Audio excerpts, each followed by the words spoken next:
Yang pertama adalah tentu saja seleksi varietas yang tepat. Proses ini merupakan tahap awal yang sangat penting dalam menentukan keberhasilan budidaya cabai yang akan kita tanam menggunakan media polybag atau ember bekas. Jika teman-teman menggunakan bibit sisa dari dapur atau membelinya di pasar, maka telitilah, sebab kebanyakan cabai yang dijual itu sudah kontaminasi dengan obat kimia yang bernama etrel dan sipa, yang mana obat itu fungsinya adalah untuk memaksa buah agar segera lekas masak atau tua hanya dalam waktu 1-2 hari, sehingga bibit yang dihasilkan nantinya akan buruk. Jadi melalui proses analisis yang mendalam terhadap bibit yang akan kita petik ini sangatlah penting. Pilihlah varietas yang memiliki ketahanan terhadap penyakit agar nantinya teman-teman tidak kecewa. Dan hama yang umumnya dihadapi dalam budidaya tanaman polybag atau dengan cara mengambilnya langsung dari pohon cabai dan pilih yang benar-benar tua dan masak untuk dijadikan bibit seperti dalam video saya ini. Di sini saya menggunakan bibit dari pohon cabai saya sendiri. Tentu saja berbeda dengan tanaman cabai yang ditanam dalam lahan yang luas.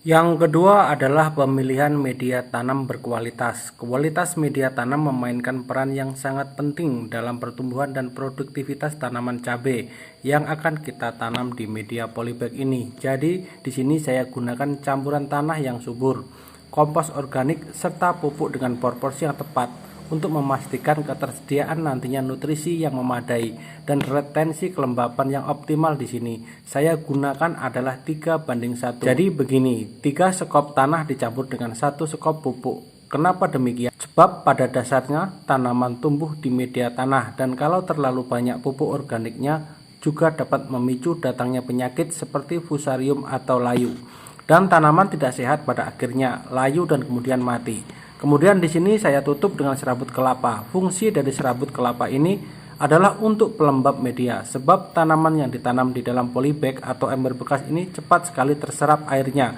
Terlebih bila musim kemarau, bisa-bisa saya 2 kali sehari saya siram. Sedangkan bila menggunakan pelembab serabut kelapa, ini media menjadi awet lembab dan tidak perlu sering-sering disiram. Sebagai bukti adalah tanaman ini yang saya kasih serabut kelapa pastinya subur. Yang ketiga adalah optimalisasi kondisi lingkungan. Kondisi lingkungan yang tepat sangat diperlukan bagi pertumbuhan optimal tanaman. Jadi teman-teman harus memahami daerah tempat tinggal masing-masing. Apakah dataran rendah atau dataran tinggi? Ini juga berpengaruh untuk tanaman kita. Misal di kota ataupun di desa, jelas berbeda kondisi tanah dan pH-nya. Dengan bantuan kunyit, teman-teman bisa menentukan pH tanah di daerah masing-masing atau menggunakan alat digital. Pastikan penyediaan sinar matahari yang cukup, jadi perhatikan menghadap kemana pekarangan kita. Dan tentukan cukup sinar untuk tanaman kita. Ini selanjutnya tak kalah penting adalah sistem drainase yang efisien untuk menghindari genangan air. Air yang tergenang di dalam ember atau polybag, bila memang dirasa kurang, teman-teman bisa menambahkan lubang pembuangan drainase pada ember kita. Dan yang lebih parah lagi adalah rontoknya buah yang masih muda akibat terlalu banyak air atau air berlebihan. Beri tanaman cabai penopang atau ajir pada saat yang tepat agar tanaman tidak mudah roboh atau ambruk, dan juga dapat melindungi tanaman terhadap angin kencang sehingga tanaman dapat tumbuh lebih baik dan sempurna. Yang keempat adalah irigasi yang terencana. Jadi penyediaan air yang cukup dan terjadwal merupakan faktor yang sangat penting dalam pertumbuhan cabai. Gunakan tandon air sesuai kebutuhan tanaman kita atau seberapa banyak tanaman yang akan kita tanam. Misalnya 10 polybag yang akan kita siram setiap 2 atau 3 hari sekali. Terlebih untuk kita yang mempunyai kesibukan lain, tentu saja akan sangat merepotkan jika air sampai tidak ada. Intinya kita tidak bingung terhadap ketersediaan air, jadi pastikan teman-teman mempunyai tandon air, terlebih saat musim kemarau. Tetapi perlu diingat juga, hindari berkelebihan air, yang ini dapat mengakibatkan permasalahan serius pada struktur akar dan meningkatkan risiko penyakit untuk tanaman cabai. Seperti yang saya sebutkan di awal, yaitu memicu busuk akar, layu tiba-tiba atau fusarium, dan juga buah yang rontok. Yang kelima adalah pemupukan yang berkelanjutan. Jadi seperti tanaman lainnya, tanaman cabai membutuhkan pasokan nutrisi atau pupuk yang teratur dan seimbang untuk mendukung pertumbuhan optimalnya. Melalui aplikasi pemupukan yang terencana dan berkala, pastikan tanaman mendapatkan nutrisi yang cukup sepanjang siklus pertumbuhannya. Untuk skala polybag dan rumahan, saya sering menggunakan garam dapur dan Ajinomoto penyedap rasa untuk tanaman saya ini dengan dosis 3 sendok makan garam ditambah 1 sendok Ajinomoto untuk 16 liter air dalam satu tangki spray.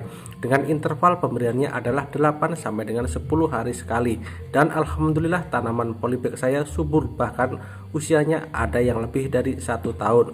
Atau jika dirasa susah untuk teman-teman, bisa gunakan NPK Mutiara 1616 yang tersedia di toko pertanian dengan dosis 1 sendok makan mutiara dicampur dengan 1 ember air dengan interval pemberian kurang lebih 10 hari sekali.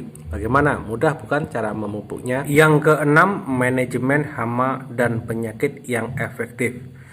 Jadi pengendalian hama dan pencegahan penyakit secara proaktif merupakan strategi yang diperlukan untuk menjaga kesehatan tanaman apapun, dan di sini tentu pada tanaman cabai kita ini.